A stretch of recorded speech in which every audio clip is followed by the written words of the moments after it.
Greetings and salutations to our fine podcast audience. Welcome to 3 Peas in a Pod, episode 184. We made it. Second week with a name. Yeah, Are you feeling it settling in? I do. You feel like we're wearing it like I we do. should? I do. Maybe we can get some merch. Some 3 Peas in a Pod merch. That's right. What would that be? I don't know. Can of peas. Great. Our own personalized can of peas. Be great. Buy the 3 peas in a pod can of peas. Get some shirts. Yeah. Get a ball cap. Most people do Are have we this. green? flat bill. Are we green peas or black-eyed peas? Ooh. Oh, I like that. I like black-eyed peas. I do too. I'm I all. do think the logo is just green peas. Oh, okay. When that's I was what- growing up, we called those English peas. We did. I think they're still called Are or they sweet peas. No, when I got to Kentucky, they didn't call them that. What they call? Sweet. Peas. Oh, They peas. just called them peas. We And call them that, I thought too. I was going to get. I thought I was getting black-eyed peas. They say we're having peas, and I go, "Oh, good! I love peas and cornbread." And they'd come out and they were these. I go, "These are not peas. These are English peas." I do like I them. was somewhere and someone said we're gonna have beans and cornbread, and they brought out black eyed peas, and I was Oh, confused. no, I do no. like They are black, confused. but I've heard people say call I have black eyed peas. also. I have beans. also heard that. They're probably Yankees. Nah, I don't remember. Who knows I what don't they are. remember. There's I'm not there's upset to eat black eyed distinct- peas and cornbread. though. No, me either, but you just don't know what to call them. That's right. And it's a very clear distinction around here. It is. You know, there's a whole I line was of thinking- peas. Oh yeah. Yeah. I grew A up whole eating lot of beans, but purple they- hull pink-eyed peas. Oh. We actually called them black-eyed peas, but they were purple hull pink eyes. I enjoyed some. You remember crowded peas? We Oh, are yeah, I really love crowd. Love we crowded are really living up to the name, guys. this has just become you a know, a once you give peas us a name, podcast. we have to say everything we know about that particular thing. It's like it's our Bubba Gump. And then there's the food element, and then the name of the podcast, and That's it just right. comes together because that's our food. That's our favorite Oh topic. yeah, Remember the day I used to bring food in here? I do remember that. remember that. Should I bring also that remember back. when, Different when our variations. chef. I should bring a bowl of peas next week. What kind? Now we're back to where we started, Ed. Stop. I like peas and carrots. Not me so much. No, Yeah, it's The okay. carrots are a problem. It's okay. really, I like carrots. I like carrots. I like carrots somewhat. If there's nothing else to eat, I'll eat your carrot. It's interesting. I Carrots really and, like carrots carrots. and beets. I'll eat the carrot. Yes. Okay. Enough about food. I have a question that I'm going to make a bold statement on. Okay. It is the hottest off the press question we have that ever is true. answered. Okay, I thought you were about to say something I was sitting up for. I was ready for it. You can sit up for it too. But I'm going to say this is probably the hottest. Now, when we walked in here to film our last episode, now we're filming the second episode of this filming Session. Session. This question came in less than 10 minutes before we walked in. Wow. That's correct. So that's hot, man. So hot I can hot off barely the press. hold it in the paper on the paper. This one just it was on somebody's mind. They sent it to. I They have had not no been- idea the timing. I've not been read in on this question yet. You're Oh, about okay. to. Well, here we go. You're about to. Y'all ready? I'm ready. All right. Ed's not. But- I'm ready. Oh, I'm ready. Okay. Question. So I need some help with the concept presented in church a few times recently about submitting to the government and leadership. I take some issue with this, as I can think of times in history where people in those positions acted out of racism, hate, etc., that I would absolutely not be able to submit to. Please help with this, as I feel like you would all resist those actions as well. I know that we are supposed to assume leaders are submitting to God's will, but how do we know that they are? So I just want to again go back and say I think there's a part in the question that I think I would initially have to say I think that's wrong assumption that we are supposed to submit to people because they are trying to submit to God's will. I don't think that's the assumption of the Bible and government. Okay. I think it would be really hard to say that Paul wrote Romans 13 assuming that the Roman government was going, I wonder what the Jewish God would like us to do. Yeah. They weren't having that thought. So you're saying Paul wrote under the assumption that they were not. He knew they were pagan. Yes. He knew that they worshiped the emperor as God, That's and he right. said, submit to them. And the institution of government is what we are submitting to. That a government is supposed to be doing what's best for the most amount of people. Are there people inevitably that it doesn't help? Absolutely. Every government has people on the underside of it. That's the unfortunate That's right. part of it. So I think to make the assumption, I only submit to the government when I think there is a leader who is submitting to God. Yeah. I think you're probably off track, because Has that it would be really hard to find a leader that you don't have enough knowledge about them to know whether they're submitting to God or not. In my lifetime, I would never have been close enough to any leader, even at the state level, and very few at a local level. That's right. That I have been close enough to know that person is consciously trying to submit to God. Therefore, I will submit to them. Yeah. Now, then they mention racism and stuff like that. I think clearly when something if the government mandated I participate in a racist activity, I would not. Yeah. Yeah. Well, I also think they may be alluding to the fact that there are some systems and elements baked into our way of governance that is promoting racism as well. And I would agree with that. Yes, I vote with that person. 100%. I vote with them. Maybe they weren't saying that. I'll say that. Yeah, that is completely true. Yeah. But I don't think so. I think it's important to understand what Paul and the stuff that we've talked about before about submitting, and often we're quoting from Paul, or most recently, Peter. obviously from Peter, because that's where we were having the conversation there. So we were having the conversation. Peter says it, Paul says it. They are talking to a group of people that the normal way to deal with your government when you didn't like it was to try and overthrow it. The Jewish people in particular, it was almost baked into their messianic ideas, right? And there's lots of history behind that. But I remember when I was preparing for my sermon around it, I read this really long article. It was really a journal entry, like a academic journal, not his personal journal entry, an academic journal entry by N.T. Wright, where he talked about that Jesus, in these almost some subversive but really intentionally provocative ways, steps into the narrative of these messianic things to almost get people thinking that is what he's doing. That's right. That he is stepping in to look like, hey, we're going to take it down. And then the way he takes down the powers of this world is by laying down his life. And Paul and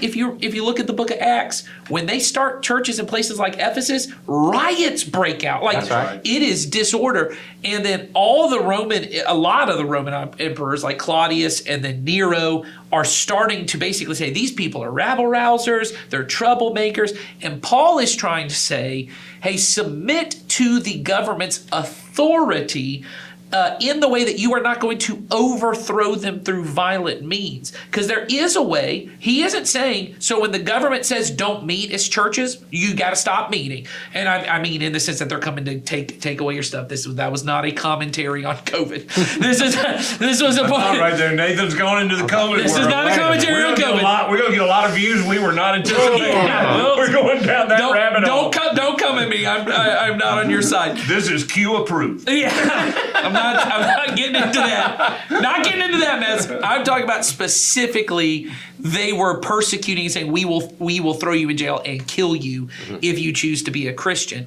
What he is really saying is you have to see that the same government that persecutes you also does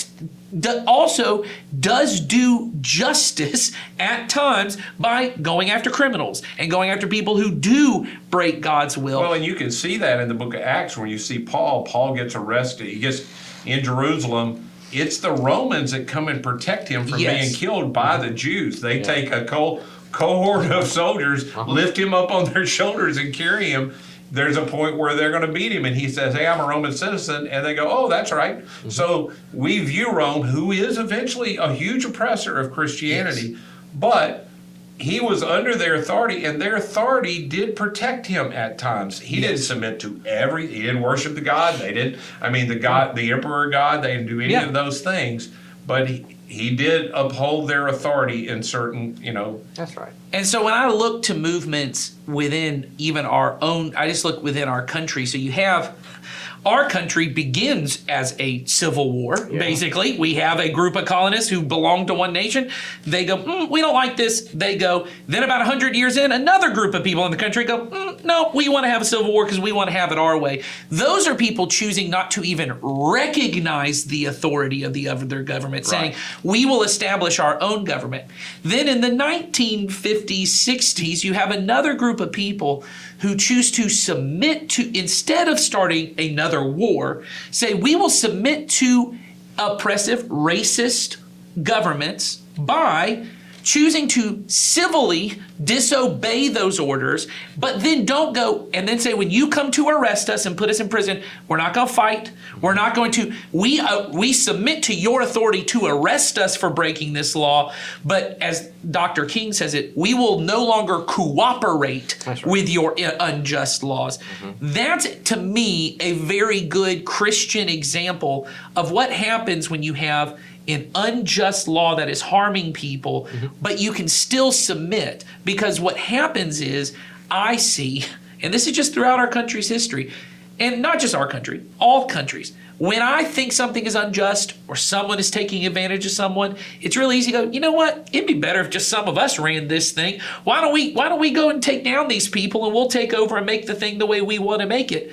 That's what Paul is trying to say of, you don't get to go in and disregard the authority of the government. But there may be times where you have to choose to say, we can no longer obey this. So the Roman Christians choosing to say, we're still going to meet. And if you choose to come in and arrest us, we're not going to take up swords and try and murder. We accept the consequences. We accept the consequences. That is submission. That's what I'm saying. It is submission to the, it is your authority. We think the law is unjust, but we will submit to your unjust law and face the penalty. That's right. And that, to me, is when Paul talks about in Romans 13, we often see it because, and I'll just say this, for white Christians in our country, we have so often aligned ourselves with the government. We see ourselves very much in line with what the government's doing. We see Romans 13 as justification for the government. It is Paul trying to defend the government from these Christians that want to go, we ain't dealing with this nonsense anymore. Because in Rome, and I think it's in the 50s, Claudius expels all the Jews, including the Jewish Christians. Their whole world had been upended. Nero's up soon. I think Romans is written before Nero, I think. I think so. It is. But pretty soon, it's clear the tide in the culture is going to, we're going to start killing these people. There would be this natural tendency when I know you're coming for my children, or you're going to come for my spouse, for me to go, why aren't we taking up swords and just taking these people down? Because every government has faced some kind of insurrection, some kind of uprising. And the Christians think, well, that maybe that's what Jesus wants us to do. And Paul goes, it's the difference between submission and complicity. Good. That's good. That's really good. I think what Paul is saying is the way of Jesus is always submission. But there are unjust systems at play in every human system that exists. You don't have to comply with it. That's right. But you can still be under submission to it. And at the same time, in a sense, being against it, defying it in a submissive way. Well, Dr. King's really clear. We're going to submit to your unjust thing, to your unjust laws, to stand against them, to show to people how unjust it is. You will come at us with dogs and hoses, and we will submit to all the unjust treatment you give, and people will see you are wrong. And see, that way, it worked. That's right. Well, and the same thing happened in the Roman Colosseum. When you go to the history of how all that stopped at the Colosseum, it's a woman from a higher level in Rome who becomes a Christian, who chooses to go die with some Christians. That's right. And they saw the horror of it, and eventually they didn't kill people in the Colosseum anymore. That all ended when people submit to the unjust thing that's going on. It is the way to bring it down. Well, and I think the benefit we really do have as American Christians, for all the people who think I just hate America,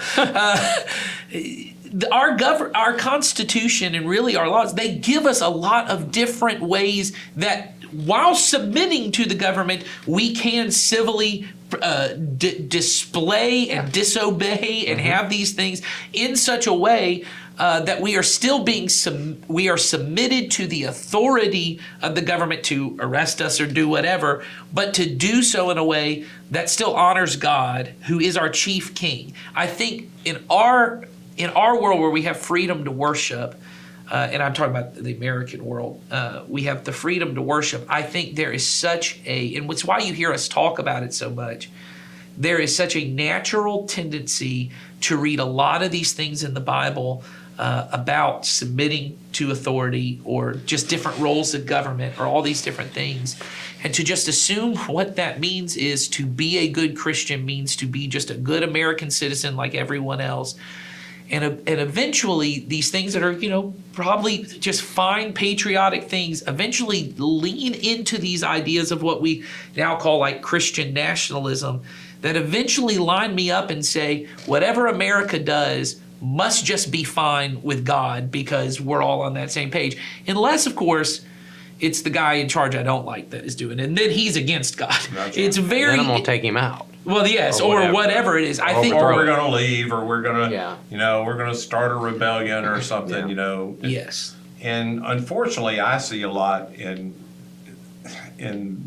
maybe it's just my age group, but people really it almost always is money driven. There's a lot of it. Yeah. There's just a lot of it that I know I don't agree with how they're spending my money. Mm-hmm. Sure. And I don't want to pay taxes for that. Well, there's almost nothing that, that was happening in Rome that anybody wanted to pay taxes for. Mm-hmm. I don't think we get to decide all of that.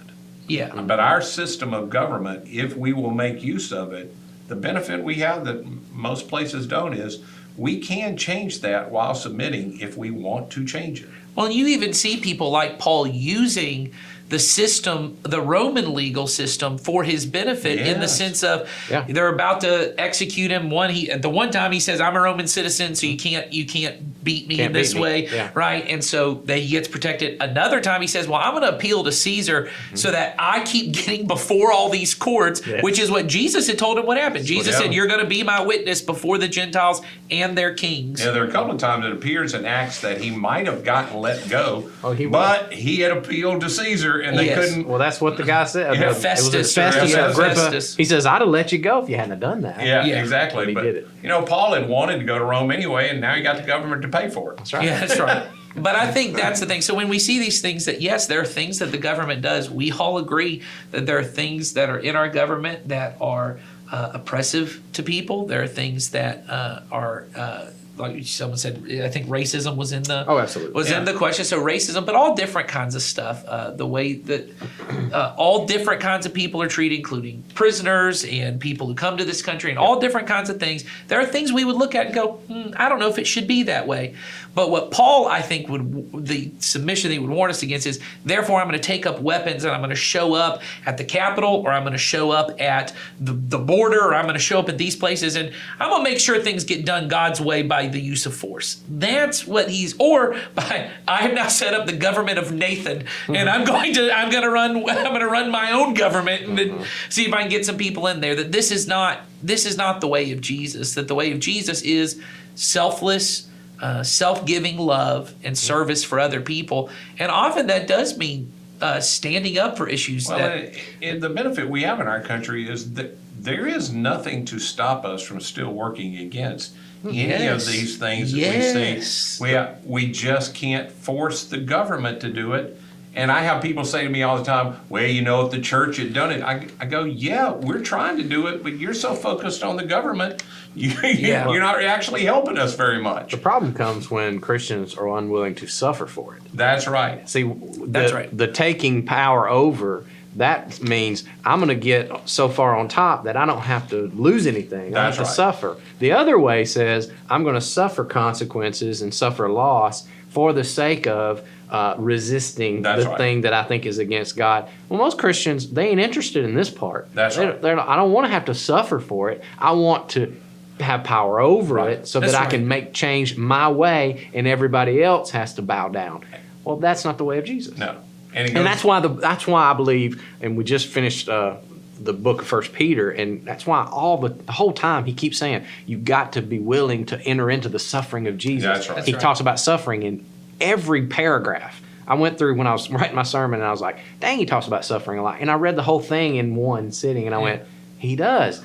You've got to participate in the sufferings of That's Christ. right. And that's what he's talking about. In order to live this life, suffering is a feature of it. Yeah, that's Yeah, right. that's It's right. not It's a not a bug. bug. That's right. I did the same thing in one of my messages. I almost started one of the messages by going, so we're back on suffering. Yes. Because you can't hardly, it may be the primary theme only of how do you suffer, why you should be happy about you get to suffer. That's right. You participate in the, the suffering of Jesus.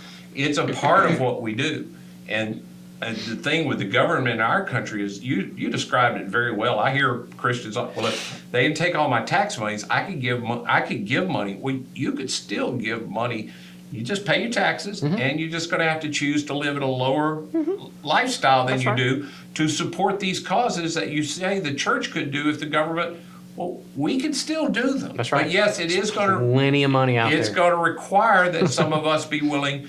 And it ain't even much suffering. Just take a step down in your lifestyle a little bit. No, I do think, and I think to the point you talk about Peter talking about, I think one of the big reasons Peter talks about it so much, not only because it was their reality, I think it was the chief learning he turned around with his time with Jesus, because, the two kind of really big failings of Peter's part, obviously, is the time he wouldn't suffer for Jesus and he denied Jesus. That's right. But there's the other moment where, Jesus takes up his followers up to Caesarea Philippi, which is a very political hotspot. It's right next to the Jordan River, which the Jordan River was a big thing for them about political, about the king coming in and all that kind of stuff. And Peter declares, you're the Messiah. You're the Son of God. And then Jesus says, so the Messiah is going to go up to Jerusalem. And he describes it, the way N.T. Wright talks about it, he describes it as this battle between him and the authorities, right? He's going up against the religious leaders, and the Son of Man is going to suffer. Well, that's the kind of like heroic tales that would tell us we're going to battle. I'm going to be hurt. It's going to be suffering, and then we're going to be victorious. And he says all of that, but the way he says it is, and the Son of Man's going to die, and then the kingdom will be victorious. That's right. But all Peter can focus on is, you're going to die. Yeah. That's not the way that the kingdom's going to come. And he rebukes Jesus, and then Jesus says, get behind me, Satan. That's right. Because in Peter's mind, there's no way the kingdom comes about through this kind of suffering. Right. There might be these little military sufferings. Some of us, there's going to be some casualties. Yeah, some of right. us are going to be taken. But overall, the king is still going to sit up. And that's the kind of suffering where, okay, if I got to go do a big, great, glorious battle, and maybe I get a little hurt, I got some battle scars and I come back. But if what suffering means is my entire life I choose to live on less than I could to give to other people, or I got to get involved with some people that... Or I have to associate myself because, and I just say this about racism. Since 2020, when on this podcast, I began to say to people, I feel a little bit culpable that at my age, there's still so much racism in our country, and I, as a spiritual leader, haven't done more about it.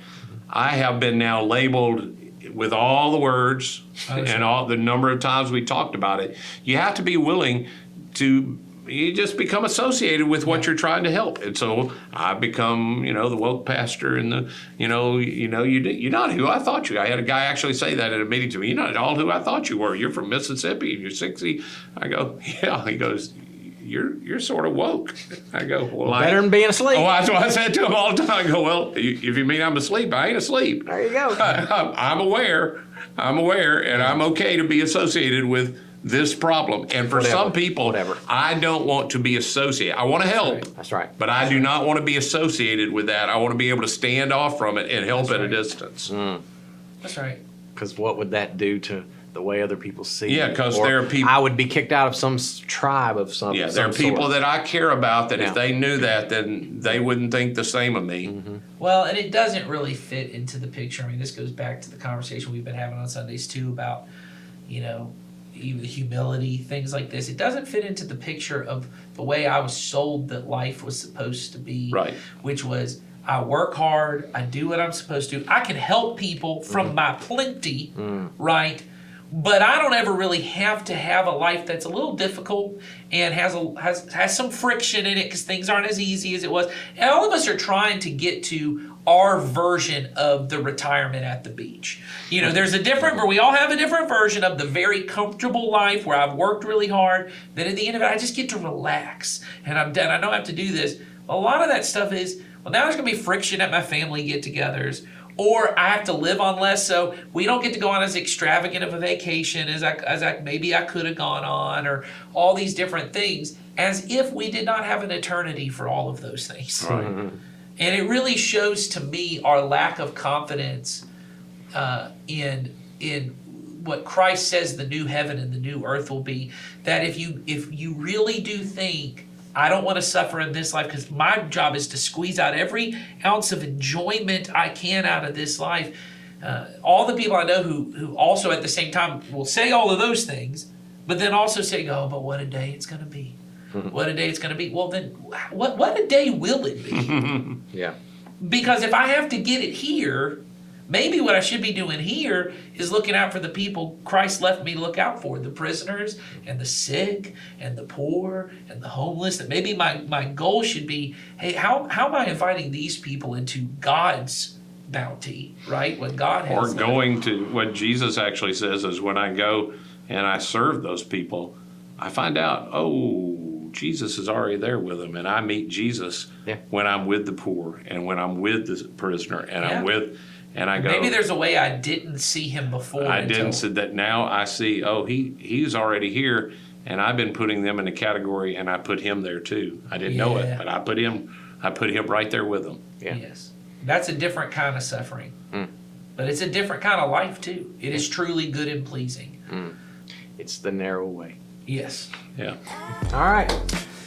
Good stuff, guys. And thanks for whoever just sent in that That's a great question. question. That was really great. We love getting questions, especially when they come right as we need them. Yeah. We needed that one. We did need So send us more. Go to the description in this podcast feed if you're listening, or YouTube if you're watching. Click on the link, send us a question, and the 3 P's in a pod will get right on it. Rate, like, subscribe, review, the thing. star, do the things. do all the things. Yes. Ed will be very It happy. helps us in some way none of us understand. And here's my promise: if you do that, it will keep Ed from writing lyrics to that stupid song. No, I might do that anyway. Man, I'm trying to help. All right, whatever. Y'all have fun this week, and we'll see you next one. Bye.